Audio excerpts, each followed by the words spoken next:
Vamos a ver.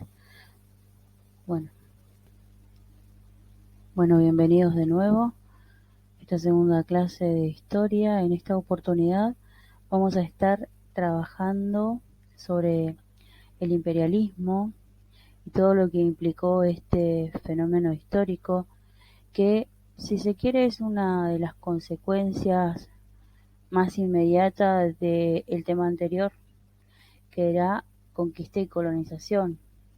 Son dos términos muy relacionados, pero que no son lo mismo. En la clase de hoy vamos a estar trabajando primero el concepto, algunas de sus características muy generales, que después ustedes la van a poder encontrar en el texto o en el material bibliográfico de la clase. El mapa en donde se ve distribuidos todos estos imperios muy característicos del siglo XIX. ¿Cuáles fueron las causas que motivaron al imperialismo? Y por último, la diferencia entre imperialismo y colonialismo. Pero antes de empezar, les propongo que realicen, sin hacer trampa, la siguiente actividad, que es responder la siguiente pregunta, o la pregunta que están viendo ahora en la pantalla, que tiene que ver con la interpretación que ustedes le dan al tema. Responder a qué provoca que un país busque dominar otros territorios. No necesito que sea extenso la respuesta, siempre y cuando lo puedan hacer ustedes desde el conocimiento que tengan sobre el tema. Una vez resuelta la actividad de inicio, pueden pausar el video y hacerla en el momento, así no se olvidan. Una vez resuelto esta actividad, vamos a pasar ahora sí al concepto, como bien les expliqué al principio, que es desde aquí en donde vamos a partir, desde qué es el imperialismo y qué es lo que significa. Podemos clasificar, si se quiere, el imperialismo en dos grandes etapas. Por un lado, el imperialismo colonial, que va a ser como un desprendimiento, si se quiere, del colonialismo que inició España y Portugal hacia fines del siglo XV, y que después le siguieron otras potencias como Francia, Alemania, Holanda y Gran Bretaña. Y después, por otro lado, ese imperialismo colonial va a entrar en crisis con la independencia de la mayoría de las colonias americanas, pero sobre todo va a entrar en crisis con la independencia de los Estados Unidos. A partir de ahí vamos a estar hablando de otra etapa en la historia que se va a llamar neoimperialismo o nuevo imperialismo, que va a ser el tema a continuación, ¿sí? El tema siguiente para el próximo trabajo práctico. Pero ahora sí, definamos qué es el imperialismo o qué significa imperialismo. Seguramente ustedes, cuando escuchan la palabra imperialismo, la asocian al Imperio Romano, por ejemplo, a Egipto, esos grandes imperios de la historia que se caracterizaron justamente por ser extensos territorialmente, ¿sí? Abarcar una gran cantidad de territorios. ¿Y cómo consiguieron esos imperios conquistar o anexar a sus dominios esos territorios? Justamente a través de la conquista, que era lo que trabajábamos en la clase anterior. Esa necesidad de conseguir territorios y anexarlos a su dominio es justamente la idea del imperialismo, ¿sí? La idea de esa gran extensión territorial. Y fue justamente lo que caracterizó al imperialismo colonial del siglo XV. Muy bien. Sin embargo, como dijimos recién, hubo una crisis producto de la independencia de las colonias, y sobre todo la independencia de Estados Unidos, y a partir de 1800 o siglo XIX, empieza otro proceso en el que esos grandes imperios de alguna manera deciden comenzar a repartirse eh, el continente africano, el continente asiático, para de alguna manera impulsar sus mercados, ¿sí?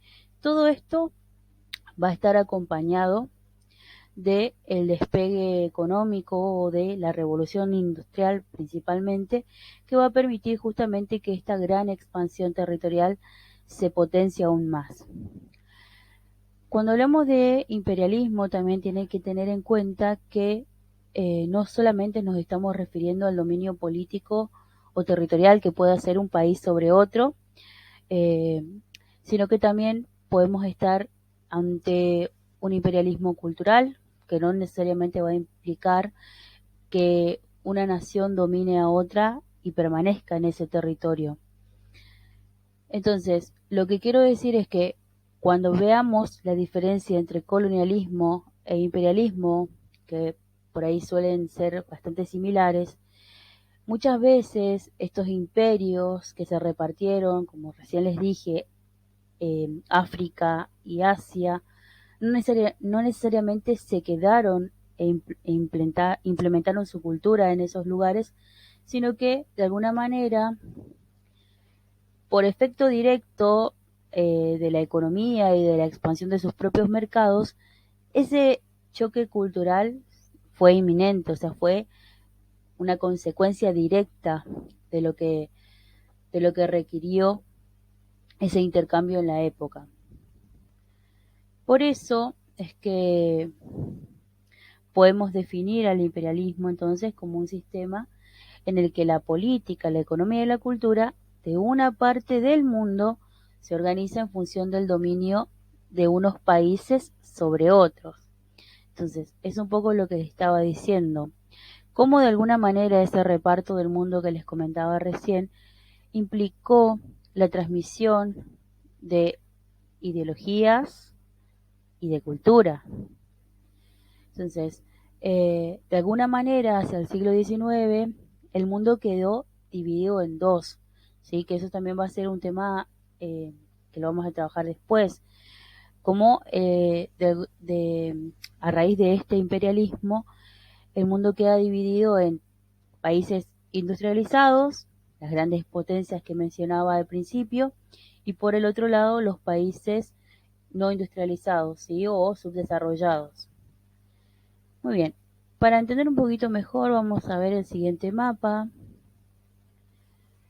En el siguiente mapa, perdón, vamos a encontrar diferenciados en colores cómo se entiende esta repartición de la que hablaba al principio de las grandes potencias europeas y cómo se repartieron de alguna manera el mundo, ¿sí? Cómo se repartieron el mundo e hicieron uso de esos territorios. Recuerden que estamos hablando en un contexto de mercantilismo, en donde la idea de que de aquella nación que más rica, más poderosa, más recursos obtenga, iba a ser esa gran nación la más importante de la época. Muy bien, ahora estamos en condiciones de, eh, de que les explique muy a grandes rasgos algunas de las causas que permitieron e impulsaron este imperialismo y que seguramente ustedes lo van a leer en profundidad en el texto, ¿sí? En el texto que está anexado en esta clase. Vamos a clasificarla en tres grandes causas, ¿sí? Son muchas más, pero estas son las principales, las que nos permiten entender los motivos por los cuales se va a dar este imperialismo. La primera de ellas tiene que ver con la necesidad de buscar materias primas.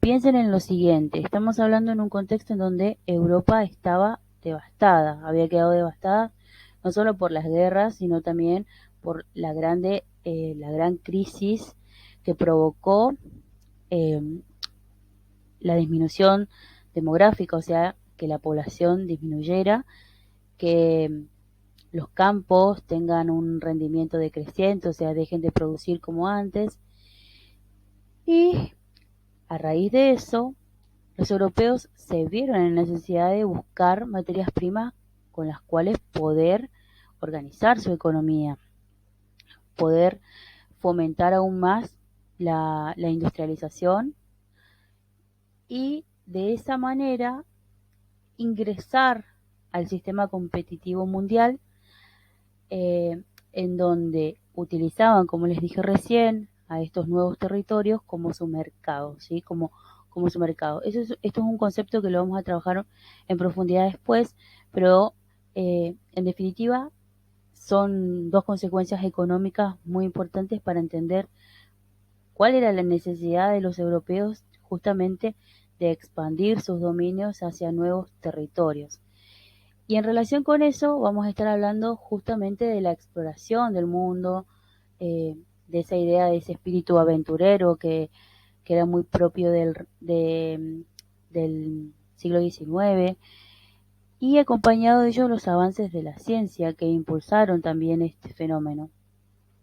Ni hablar de la ideología darwinista de la época, que justamente justificaba el dominio de los países europeos, considerándolos como razas superiores y dejando de lado, de alguna manera, o menospreciando, si se quiere, la de los demás países, sobre todo el de África.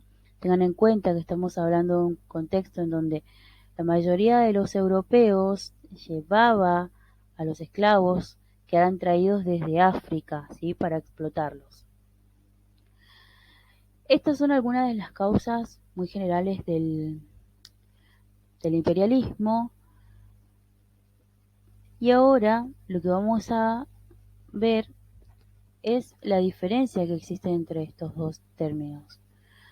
Porque hasta acá pareciera que estamos hablando de lo mismo, pero en realidad el imperialismo no necesariamente tiene que ver con usurpar o apoderarse de un territorio. Muchas veces, y como va a ocurrir en el neoimperialismo, ese dominio se va a dar indirectamente, a través de la expansión de la cultura, por ejemplo, o la imposición de una cultura indirectamente, o a través, como recién les comentaba, de la expansión del mercado, ¿sí? Un sistema comercial en el que estas grandes potencias utilizaban estos territorios que recién les nombraba como fuente de sus mercados, o sea, como donde instalar sus grandes empresas. Y por último, vamos a entender al colonialismo como un sistema político económico de tipo extractivista. ¿Qué quiere decir esto? Que tal como ocurrió con España y sus colonias, que lo trabajamos en el anterior trabajo, el sistema que hizo España justamente se relacionó pura y exclusivamente con la extracción de riquezas, sobre todo de plata y oro, que fueron enviadas a la metrópoli o en este caso a España. Entonces, hay dos cosas muy distintas: entender al imperialismo como un fenómeno histórico, que no es que es ahora nuevo del siglo XIV o del siglo XV y que se extiende después en el siglo XIX, sino que es un fenómeno que viene desde la antigüedad, que tanto egipcios como romanos lo implementaban, y que en muchas ocasiones no se da un contacto directo, una extensión directa del territorio, sino que también a veces puede implicar un intercambio cultural o comercial. Muy bien, hasta acá la parte teórica, si se quiere, de este segundo encuentro. En la próxima clase vamos a estar trabajando las consecuencias de este imperialismo y además una diferenciación entre el imperialismo colonial y el neoimperialismo o nuevo imperialismo.